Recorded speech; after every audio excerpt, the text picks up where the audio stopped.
शांति। तो आज की क्लास सुनी आपने, कल बताया कि संगम युग ऐसा युग है जिसमें सारा कल्प की कमाई करी जा सके। इसे तो स्टार्ट करी थी ना क्लास। समय थोड़ा है और कमाई ज़्यादा जमा करनी है, तो उसका और सारे समस्या सारे विघ्न भी इसी में है। क्योंकि पेपर तो सारे जगह होया करें जब पढ़ाई हो कि बात न सोचो 15 साल हम पढ़ लें और फिर पेपर दे दें, तो ये तो पॉसिबल नहीं। पढ़ाई के में ही पेपर होंगे, और या तो इसी वंडरफुल पढ़ाई है कि पढ़ना 1 घंटे का, पेपर 23 घंटे चले ही जाए। अलग टाइप के पेपर हैं सारे के सारे।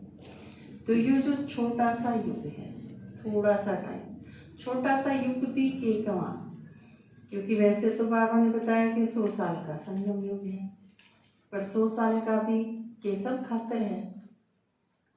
100 में तो किसके कितने बांट हुए हैं उस पर डिपेंड करे है। ये बाप अगर आए 80 साल के बाद हो तो के क्या मत कितने मत के मिलेगा। और उसमें तो भी किसी किसी की स्पीड मान लो इसी हो गया है कि 1 साल में तो अगले प्याज छोटे न छोटन में लाग गया, 1 साल बीड़ी छोटन में लाग जाएगा, 1 साल मुकड़ा तारन में लाग जाएगा। रोज क्लास करो, यह चीज़ नहीं समझ में आई। तो फिर इन सारी चीज़ों में क्या है, अगर स्पीड इतनी कम है तो फिर आप देखो बचे हुए साल में से भी कितने में से कितनी कमाई जमा हो जाए।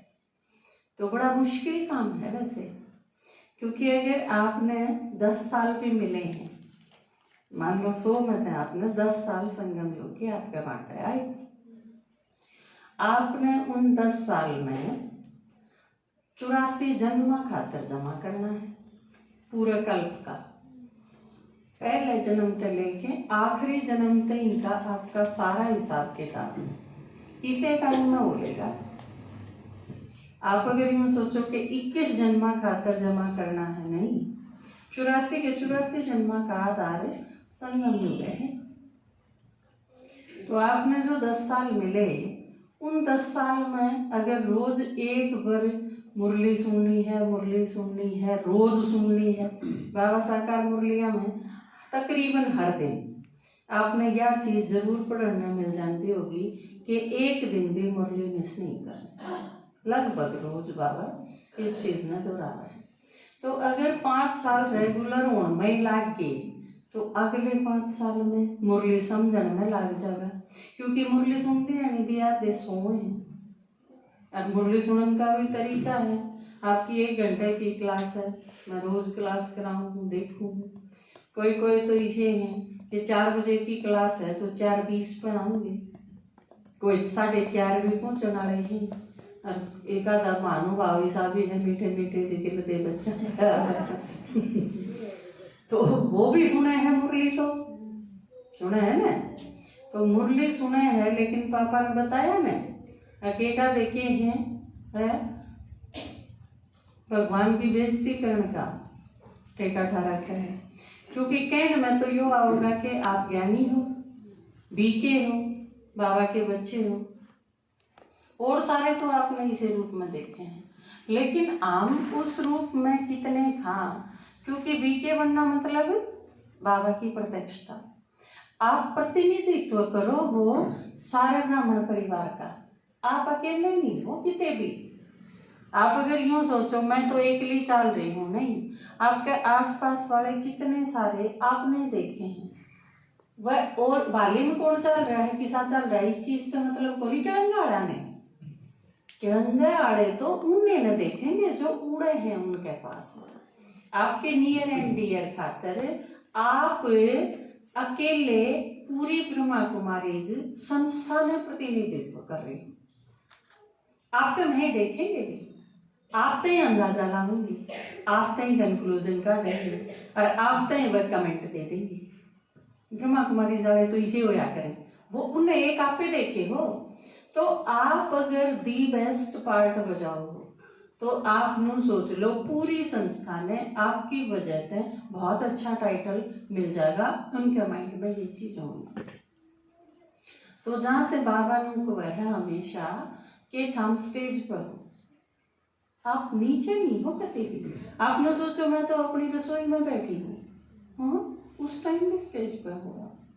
तो यो जो टाइम चल रहा है मोस्ट इम्पोर्टेंट, बाबा जो कह है कि हीरे जी साहब उहे को निकंदा हम कई बार तो के हो जाए मुरली के जो एक एक पॉइंट है हम कई बार पढ़ दिया हाँ उसमें पूरी मुरली में आंगली टेकी पूरी लाइन पढ़ दी, कितना इम्पोर्टेंट है वो। बाबा ने इस वीक की एक मुरली में क्या था, मुरली का एक एक वर्षन से लाखों रुपयों से ज्यादा कीमती क्या था, उन्हें पढ़ दिया। लाखों रुपए कितने हुए हैं और उन सारे ते कीमती को एक पॉइंट, तो इसका मतलब पूरी मुरली कितनी इंपॉर्टेंट है हमारे पास, कितनी कीमती है।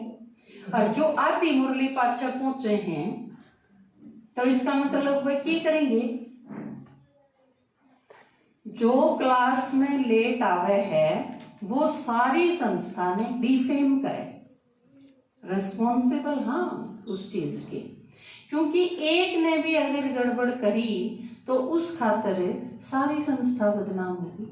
एक बार प्रकाश मणि दादी थी ना, वो कितने टैक्सी ली थी उनने, तो वो बैठे और उसने ज्यादा पैसे मांग लिए, तो साथ में जो बहन थी उसने क्या इतने रुपए तो नहीं होंगे, दादी ने कहा कि जो जितने मांगे हैं उतने दे दो, दे दिए। बाद में उसने पूछा भाई दादी ज्यादा मांगा था, इतना नहीं बनता, तो दादी ने कहा कि आड़े हम पूरी संस्था ने रिप्रेजेंट कर रहे हैं, सिर्फ यह चीज नहीं देखनी हम इसके साथ तू मैं करते या इस चीज के ऊपर झगड़ा कर दे तो उसने पूरी संस्था की इमेज बन दी, जो किसी कीमत पे हम उसमें खराब नहीं करना चाहते। तो आप देखो कदम कदम पे हमने या सोच के ने डिसीजन लेना पड़ा है कि इसमें मेरी वजह से पूरे ब्राह्मण परिवार ने कोई दिक्कत उठानी तो नहीं पड़ सके। यह बहुत बड़ी जिम्मेवारी है हमारे ऊपर, हमारी अपनी कमाई इसे पे डिपेंड करेगी। तो संगम युग बहुत ज्यादा कीमती है। तो इस पर एक गीत लिखा आपके दादाजी ने, भोगा महाराज।